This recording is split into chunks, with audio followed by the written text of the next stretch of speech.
Okay, video 1.4 of how to become a soil detective. In this series of videos, over the next 3 videos, we're going to talk about color, texture, and structure in 3 different videos. And we're going to talk about the standardized method to describe each of these, some of the environmental conditions that may influence these properties, and how each property may influence soil performance, as well as what each of these different properties tells us about soil pedogenesis. So we're going to start by looking at color and redoxomorphic conditions. So these are some of the soil key characteristics for description. Again, I've mentioned this before. We look at color and redoxomorphic conditions, texture, structure, and the presence of carbonates. And so we're going to start today with color and redox. Categorizing these 3 different things: hue, value, and chroma. So the hue is the dominant spectral color. The value is the degree of darkness, with black being 0 and white being 10. And chroma is the intensity of color, with 0 being very pastel in color and 10 being a very bright representation of that color.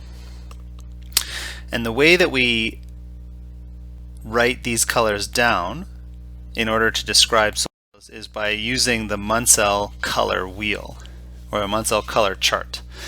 And this is a way of numerically describing the hue, value, and chroma of soils.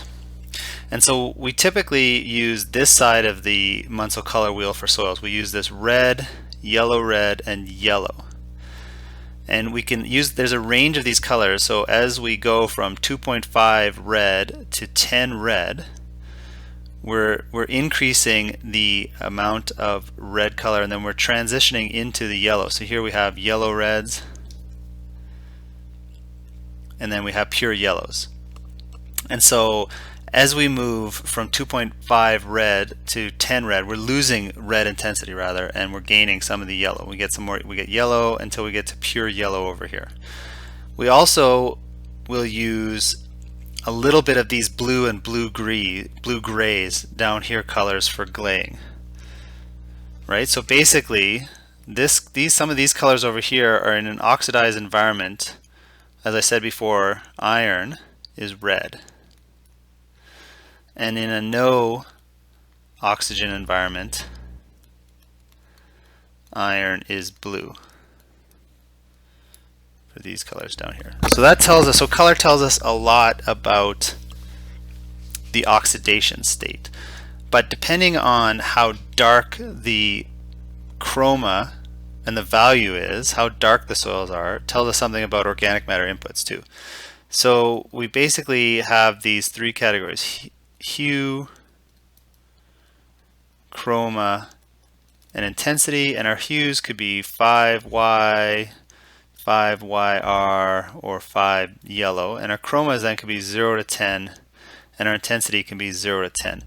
And each one of those different characterizations, so then we get to a color that we define as 10YR55.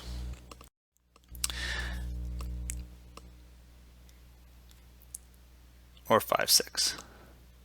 So this color, so the hue is 10YR, the value is 5, and the chroma is 6, and it represents this brown color, reddish brown soil color.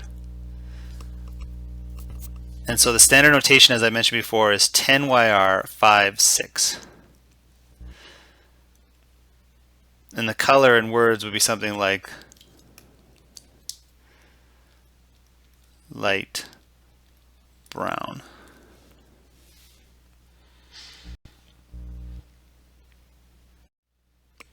But color is a clue to the environmental conditions, and so moisture content affects the color. So as moisture content increases, the value decreases. In other words, it gets darker down this way.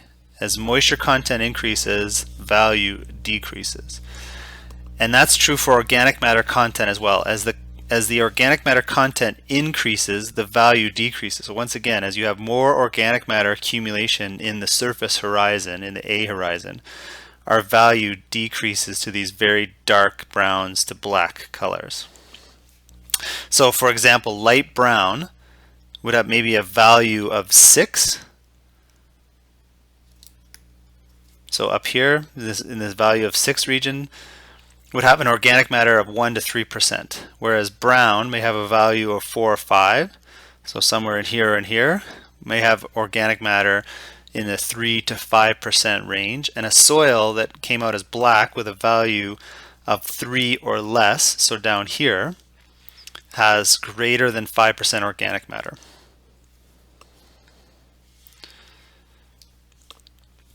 And then drainage conditions. So we have imperfect drained soil, as I mentioned before, have a glade color, which is that blue-gray color, and it represents a fluctuating water table. Now, this 10YR doesn't represent those blue-gray colors very well. We would need a different page in our Munsell color book. That would be probably something like 10 blue-green. But again, the color is due to the redox condition. So in an oxidized iron, which is Fe+3, is a bright red color, and reduced iron, which is Fe+2, has a glade color, or is this blue-green. And it causes mottles or patches of this red color on the blue-green background due to a fluctuating water table. So these are the beginning. In the beginning of being a soil detective, these are some of the best, color is some of the best clues for horizon designation. And so you can see the effect of moisture on color. The right side of this profile was sprayed with water. So this has been wetted down with a spray bottle, and you can see that the value here is a 2. It probably goes from a 4 dry to a 2, and it represents an AH horizon, which is organic matter enriched. But you can see it's very hard to see without wetting it. So when some of the tools that you would use as a soil detective in the field would be a spray bottle to add some moisture to a very dry soil to see that color change.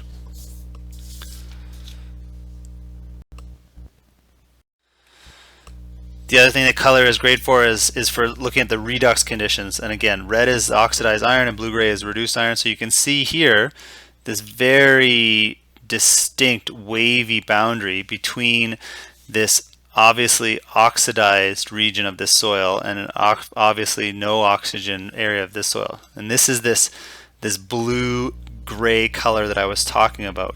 And these little bits of red on this background of blue-gray is mottling,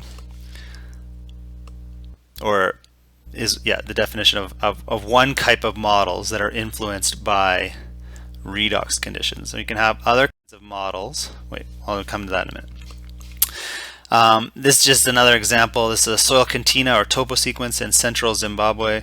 The redder colors indicate better internal drainage. The inset is a B horizon clods from each soil cantina. And so you can see over here on this part of the cantina, which is a topo sequence of soil, is sort of an oxygen rich environment. And as you move down this sequence, we get to this blue color coming out of this area here. There's no oxygen in that B horizon. And so this area over here, perhaps there's water, or the water table is higher over here, and this soil drains this way.